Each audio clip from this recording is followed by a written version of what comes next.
Have you ever wondered how Earth's interior works? How does our planet generate heat, produce new crust, and recycle old crust? And what does this have to do with the history of life on Earth? Well, you're in luck, because a new study published in Nature Geoscience has shed some light on these questions by revealing the links between large igneous provinces and subducted iron formations. And you're probably asking, what are large igneous provinces, and maybe what are iron formations? Well, don't worry, I'll explain everything in this episode. But before we get started, let me welcome you to this podcast where we explore the latest discoveries and innovations in geoscience. I'm your host, MrEarthGuy, and today we're going to talk about a fascinating connection between ancient rocks and modern volcanoes. So sit back and relax because this episode's going to be interesting. You're listening to Earth SciShow.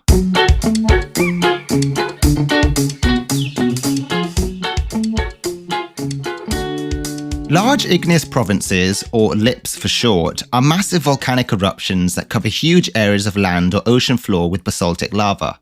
They are rare events that occur every few 100 million years, but when they do, they have huge impact on Earth's climate, biosphere, and geodynamics. Some examples of LIPs are the Siberian Traps, which erupted about 250 million years ago and may have caused the largest mass extinction in Earth's history. We have the Deccan Traps, which erupted about 65 million years ago, and these may have contributed to the demise of the dinosaurs along with the giant asteroid that hit the Earth back then. And lastly, we have the Columbia River Basaltic Group. This erupted around 17 million years ago and covered most of the Pacific Northwest with lava. A large igneous province is an extensive mantle melting event. It contributes to the chemical differentiation and lithospheric changes over time. These LIPs have occurred across every continent on Earth, and they're like landscaping events, essentially changing the entire landscape for all living things. However, importantly, they also change the atmospheric composition, which is why you get such large mass extinctions occurring around these intervals. But what causes these eruptions? What triggers such large-scale mantle melting? Well, that's where iron formations come in. Iron formations are a type of sedimentary rock that is rich in iron oxides such as hematite and magnetite. They form in Earth's early oceans between 3.2 to 1 billion years ago, when the atmosphere was mostly devoid of oxygen and the oceans were rich in dissolved iron. Iron formations are unique among sedimentary rocks because they are very dense, up to 40% iron by weight. They are also very distinctive in appearance, often showing alternating bands of red and black colors. Some iron formations are preserved on continents where they can form major ore deposits, but many iron formations have been subducted into the mantle along with the oceanic crust that they were once deposited on. The deposition of iron occurred through an interplay of various chemical and biological processes, resulting in distinct bands of iron-rich sediments. And due to the involvement of biological processes in iron formation, these can provide us clues about the Earth's atmosphere and ocean chemistry during that time. They also play a vital role in understanding the evolution of early life as they contain evidence of ancient microbial activity. Now, I mentioned before that iron formations may have been subducted into the mantle. But what is subduction? Well, subduction is the process by which one tectonic plate sinks beneath another at a convergent boundary. It's how Earth recycles its crust into the mantle, where it can be remelted and reformed into new crust. But what happens to subducted iron formations in the mantle? How do they affect mantle dynamics and heat flow? And how do they relate to the LIPs, or the large igneous provinces? Well, that's what a brand new study in Nature Geoscience is trying to tackle. The scientists wanted to see if there was a correlation between iron formations being deposited into the mantle and the occurrence of LIPs, or large igneous provinces. And by using some statistical analysis of time series data, they showed that from 3.2 to 1 billion years ago, most iron formation deposit ages are correlated with these large igneous provinces, which occurred around 251 million years later. Now that's a pretty long lag, but it makes sense when you consider how long it takes for subducted material to travel through the mantle and reach the core mantle boundary, or the CMB for short. The CMB is the boundary between Earth's solid silicate mantle and the iron-rich nickel core. It's about 2,900 kilometers deep, or about halfway to Earth's center. It's also where some of the most interesting and mysterious phenomena in Earth's interior occur. For example, at the CMB, there are regions called ultra-low velocity zones, or ULVs. These are patches of material that have very low seismic wave speeds compared to their surroundings. They also have higher densities and electrical conductivities. And ULVs are thought to be composed of iron-rich material that has accumulated at the base of the mantle over time.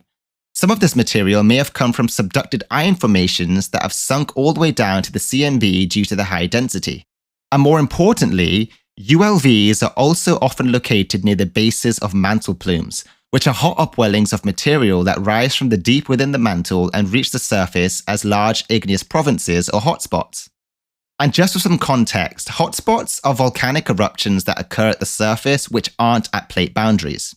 The velocity and buoyancy of the magma is so strong that it pierces through the crust. One example is the Hawaiian island chain, which is over 1,500 kilometers long, going from the northwest Pacific plate all the way down to the southeast. These mantle plumes are driven by thermal buoyancy, meaning that they rise because they are hotter than their surroundings. But what makes them so hot, and what determines where they form? One possible answer is that ULVs play a role in plume formation by enhancing heat flow from Earth's core into the lowermost mantle. This could create thermal anomalies that trigger plume upwellings above the ULVs. But how could ULVs enhance heat flow from Earth's core? Well, remember that ULVs are highly conductive due to their iron-rich composition. This means that they can transfer heat more efficiently than normal mantle material by conduction. Conduction is one way that heat can move from one place to another without any physical movement of material. It happens when molecules vibrate faster at higher temperatures and transfer some of their energy to neighboring molecules at lower temperatures. You can think of ULVs as hot plates that sit on top of Earth's core and warm up the overlying mantle by conduction. This could create a temperature difference between regions within the ULVs and regions outside of them, which could drive convection currents in the lower mantle. You can think of convection as a cycle of rising and sinking currents that transport heat from hotter regions to cooler regions. This is how heat moves from most of Earth's mantle. So if ULVs create temperature differences in the lowermost mantle by conduction, they could also create convection currents by buoyancy. These convection currents could then lift up some of the hot material above ULVs into plume heads that rise all the way up to the Earth's surface as large igneous provinces. This is one possible mechanism by which subducted iron formations could influence large igneous province activity by creating highly conducted ULVs at the CMB that facilitate plume formation. There could be other mechanisms as well. For example, subducted iron formations could also affect plume formation by changing the chemical composition or viscosity of the lowermost mantle. These effects are harder to quantify, but could also be important for understanding how Earth's interior works. The bottom line is that subducted iron formations could have profound and previously unrecognized impacts on Earth's evolution by linking Earth's ocean chemistry to the pace of heat flow, crustal production, and chemical differentiation. This link could also have implications for other planets that have subduction-style tectonics, along with oceanic iron deposition, such as early Mars or some exoplanets. These planets could have experienced similar episodes of basaltic crust production, cooling, and outgassing as Earth did, depending on their history of iron formation deposition and subduction. Wow, we've gone through quite a lot this episode, where we've learned how iron formation, which is created both by biological and chemical activity on Earth's surface, may have massive influences for the Earth's history and evolution of the crustal production over time. Iron isn't just a commodity that we use for our technologies, it has a deeper and richer story than previously thought. And whilst there are some anomalies and some clarifications that need further research, it's interesting to know that iron formations travel all the way down to the core mantle boundary and have such large effects on large igneous processes. I hope you enjoyed this episode, and I look forward to sharing more with you soon. Don't forget to hit that follow and subscribe on your podcast platform. You've been listening to Earth SciShow, and I'm your host, MrEarthGuy. And remember, stay curious.